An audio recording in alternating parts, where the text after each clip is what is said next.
ভাই আমরা একটা লোক যদি অসহায়ের ভিতরে পড়ে বা দুঃখ কষ্ট করে আমরা হাসি বা আমরা ছবি তুলে নেই, হ্যাঁ।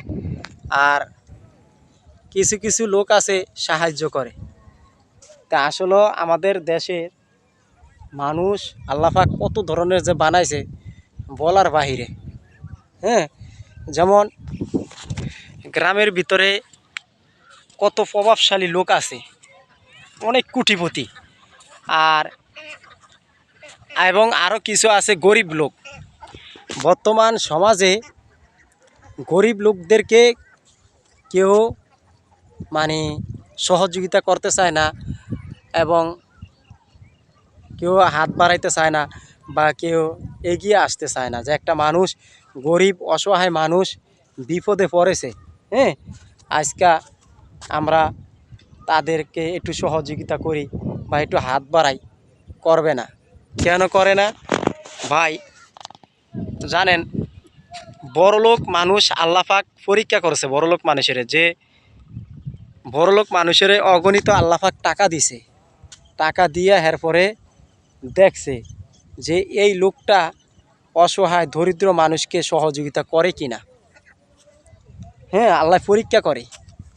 যেমন আমি একটা বাস্তব কথা বলি, আমাদের পাশে গ্রামের বাড়িতে আমার এক স্বাস্থ্য ভাই, তে মানে আপনি পুরা কইলে চিনবেন, বাংলাদেশের ভিতরে নাম করা বোম্বাই সানাসুর, বোম্বাই সানাসুর কোম্পানি। তো এই নাম হইল হোসেন। তার মায় অনেক অসুস্থ, প্যারালাইসিস হয়ে পড়ে রয়েছে। তো তার বউ একদিন বলছে যে এই বুড়ি যদি মইরা যায় তাইলে আমাদের এখানে দাফন কাফন করা যাবে না, মাটি দেওয়া যাবে না।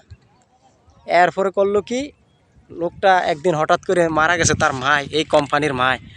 এরপরে ওখানে মাটি দিতে দেয় না তার বউ, হ্যাঁ, মাটি দিতে দেয় নাই। এরপরে কষ্ট কি অন্য জায়গায়, পরের জায়গায় মাটি দিছে।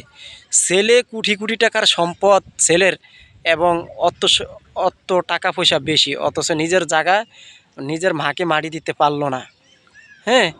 তা এরপরে দেখেন ভাই, এমনও মানুষ আছে, আপনার হাজার হাজার কোটি কোটি টাকার মালিক, আপনি নিজে নিজের জায়গার ভিতরে আপনি আপনার কবরটা হইল না, আপনার নিজের জায়গায় আপনার কবর হইল না, কবর হইল পরের জায়গায়। ভাই এই টাকা পয়সা, এই জায়গা জমিন, এত অহংকার, এগুলা থাকবে না, কিচ্ছু নিয়ে যাইতে পারবেন না ভাই। শুধু আপনার নিজের আমলটা যাবে। দেখছেন ওই যে দেখেন গ্রামের লোকেরা কত কষ্ট করে ওই যে নৌকা দিয়ে আসা যা করতে আছে।